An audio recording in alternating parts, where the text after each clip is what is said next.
Excuse me, భాస్కర్ని కలవాలి. Sir test డ్రైవ్కి బయటికి వెళ్ళారు. మీరు కస్టమర్ లాంచ్లో వెయిట్ చేస్తారా? ఏంటి ఐశ్వర్యకి మురళిక నమ్మలేకపోతున్నానరా. వాళ్ళిద్దరూ సైలెంట్గా ఉన్నప్పుడే అనుకున్నాను ఏదో లింక్ ఉంటుందని.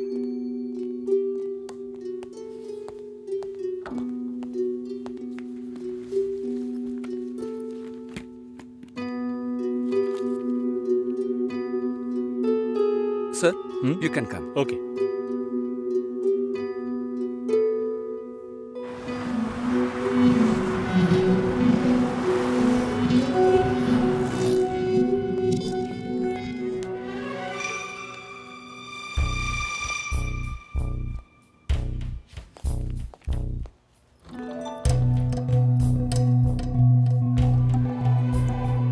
నేను అన్ని ఫోన్లోనే చెప్పానుగా. ఏంటి అందరి ముందు సీన్ క్రియేట్ చేద్దాం వచ్చావా? గొడవ పడ్డానుకో, ఆర్గ్యూ చేయడానికి నేను ఇక్కడికి రాలేదు. We can talk it out. పెళ్ళే వద్దుంటున్నానుగా, ఇంకేంటి దాని గురించి మాట్లాడేది? అది కాదు భాస్కర్. వద్దు, ఇష్టం లేదంటున్నానుగా. అర్థం కావట్లేదా? నిశ్చితార్థం జరిగితే పెళ్లి జరగాలని లేదు, నా తప్పే, నేను ఒప్పుకుంటున్నా. ఇప్పుడు ఇష్టం లేదు, ఎందుకని అడగొద్దు. నా సిచ్యువేషన్ కొంచెం అర్థం చేసుకోండి. నా తర్వాతే మా అన్నయ్యకి పెళ్లి చేయాలి, కానీ మీరు ఇలా.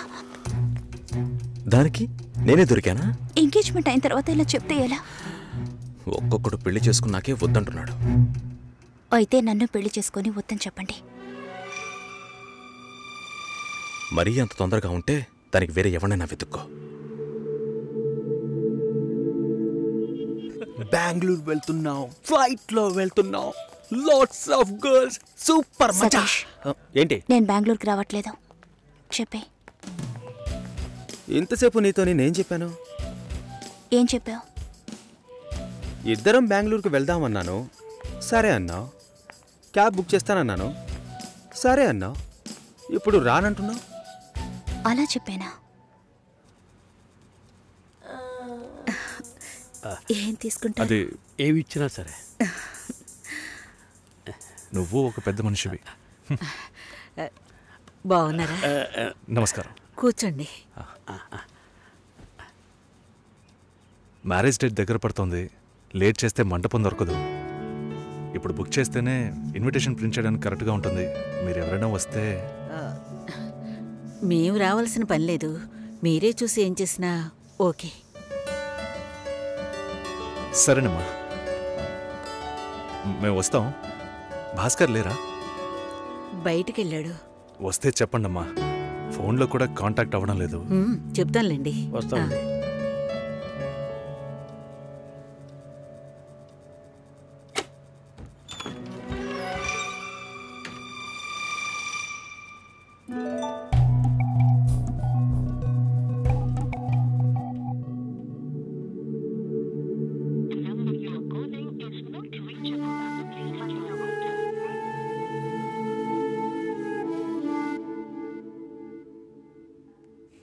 సుశీల,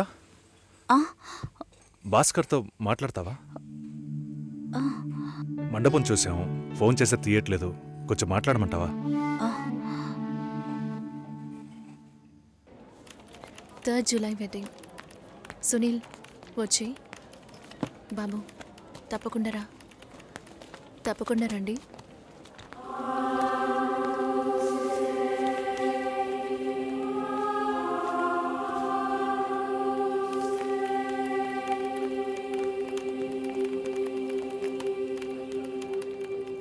షోల్డర్ ఎక్కడా? బయటికి వెళ్ళాలి.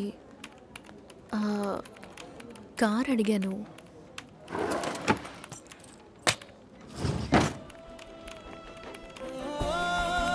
నాకు డ్రైవ్ చేయడం రాదు.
చూపి ఏం చెప్పినది నా శ్వాస కూడా నేను కోరినది అడుగు నాతో అంది నీకే జతకమ్మంది సిక్కే విడిచి ప్రేమై అల్లింది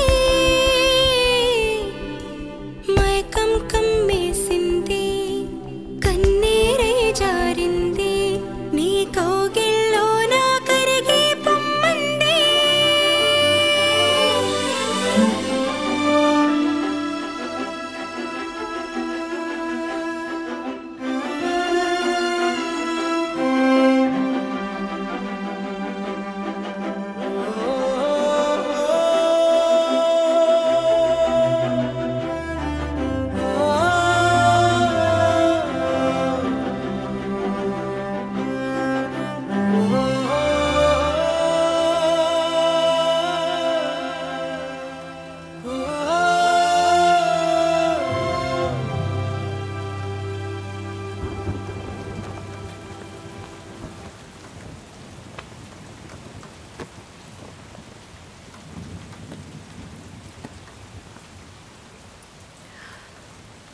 రేపు పెళ్లి కూతుర్ని చేస్తారు.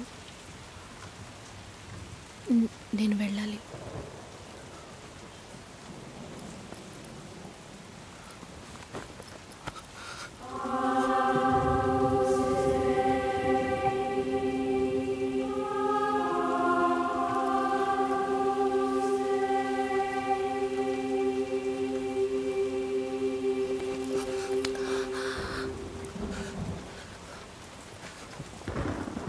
నేను చెప్పినప్పుడల్లా సీరియస్గా తీసుకోలేదు.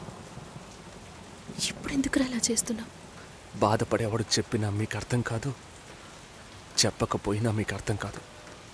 మీ నాన్న ఏమన్నాడు? 10 ఆకుల్ని చూసేవాడు తన ఆకులో ఉన్న భోజనాన్ని ప్రశాంతంగా తినలేడు అని చెప్పాడు కదా. మా వాళ్ళకి తిండే లేదు, వరుసగా వాటాకు నుంచున్నారు. దాని గురించి ఆలోచించకూడదా? ఇంకొకటి వస్తుందంటే దిగులుండదా? లేక నేనేమన్నా మిషనా అన్నీ మర్చిపోయి 1 నిమిషంలో పారిపోవడానికి? నువ్వేమో ఇల్లు కొనమంటున్నావు, మీ నాన్న కారు కొనమంటున్నాడు.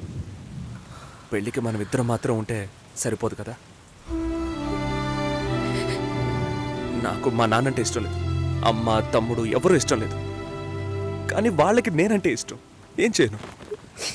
రాజభవనం లాంటి మీ ఇంట్లో టిప్ టాప్గా ఉన్న మీ నాన్న ముందుకి కోచి కూడా కట్టుకోవడం తెలియని మా నాన్నని తీసుకొచ్చి నిలబెట్టాలి. పిల్లనివ్వండి అని అడగాలి. మీ అమ్మ మొహం మార్చుకొని మీ అక్క మొగుడు నన్ను మా నాన్నని పైకి కిందకి చూడాలి కదా.